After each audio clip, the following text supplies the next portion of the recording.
رئيس الكاف موتوسيبي يفاجئ الجزائر بعد افتتاح ألعاب البحر المتوسط، ويقرر نقل إفريقيا للجزائر.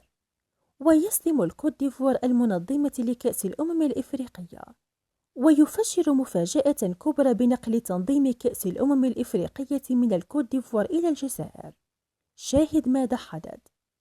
ولكن قبل أن نبدأ عطروا أفواهكم بذكر الله والصلاة والسلام على سيدنا محمد عليه أفضل الصلاة والسلام.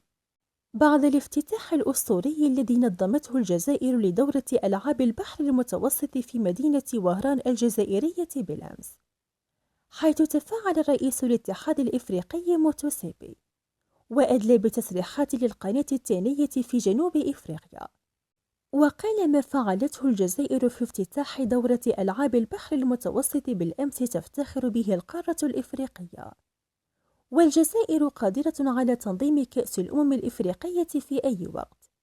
وقد شاهدنا الاستاد العالمي في مدينة وهران الجزائرية، والذي لا يقل عن استاد ويمبلي في إنجلترا.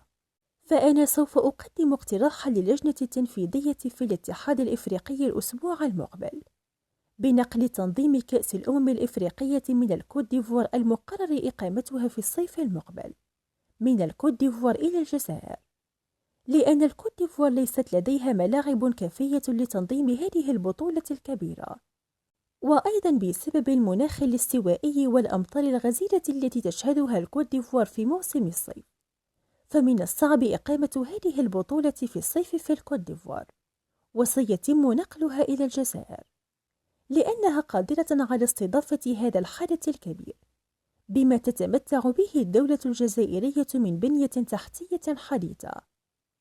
وهناك وفد من الكاف سيزور الملاعب الجزائرية في الأسبوع المقبل، فهناك أكثر من 5 أو 6 ملاعب حديثة ومتطورة سيتم افتتاحها هذا العام والعام المقبل في الجزائر، وهي بذلك مؤهلة لتنظيم كأس الإفريقية. فالجزائر من حقها تنظيم هذه البطولة، لأنها لم تنظمها منذ عام 1990 عندما فازت بالبطولة آنذاك. فالمناخ في موسم الصيف في الجزائر معتدل إلى حد ما، وأعتقد بتنظيمها هذه البطولة ستكون البطولة الأعظم في تاريخ إفريقيا، بما لديها من جماهير غافلة ستملأ هذه المدرجات، وما يتمتع به المنتخب الجزائري من شعبية جارفة في الجزائر. فلا بد من نقل هذه البطولة إلى الجزائر فورا. وفي النهاية، لو أنت محب للمنتخب الجزائري اضغط لايك على هذا الفيديو، ولا تنسى الاشتراك في القناة ليصلكم جديدنا.